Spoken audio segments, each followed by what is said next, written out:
Hello' everyone, কি কৰি আছে আপোনালোকে? এয়া চাওকচোন, সি বেজী দিয়ে হেনো মোক, আৰু বেজী দিছে আৰু সি বোলে ডক্টৰ, মুখত মাস্কখনো লগাই লৈছে। আৰু এয়া সি গৈছিলে আজি দাদীয়েকৰ ঘৰলৈ, অৰ্থাৎ আইতাকৰ তালৈ। তাৰ পৰা সি চকলেট লৈ আহিছে আৰু মোক দেখুৱাই আছে আৰু কৈ আছে যে খুলি দিব লাগে চকলেটটো। আৰু চাওকচোন, তাক খুলি দিছোঁ। আৰু আজি সি এটা ইনচিডেণ্ট কৰিলে, মানে ভুলটো একচুৱেলি মোৰেই আছিলে। ব্লেড এখন আছিলে, ব্লেডখনৰে আঙুলিটোৰ অকণমান কোণত কাটি ল'লে। আৰু এয়া চাওকচোন, হৰহৰাই বৰষুণৰ আৰম্ভ হৈ গ'ল আবেলি সময়ত। আপোনালোকৰ ফালে বাৰু বৰষুণ দিছেনে? বৰষুণ দিয়াৰ লগে লগে আৰু মোৰ মিষ্টাৰে ক'লে পকৰি বনাবলৈ, তাকে ৰেডি কৰিছোঁ। আনফালে ল'ৰাটো শুই গৈছিলে। অল আউটটো দি লৈছোঁ যদিও মুচৰিখন টানি দিয়া বেছি ভাল বুলি ভাবিলোঁ, লগতে টানি দিলোঁ।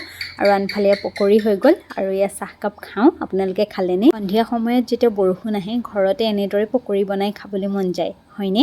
আজিলৈ আহিলোঁ দেই, বাই বাই। নেক্সট ভিডিঅ'ত আকৌ লগ পাম।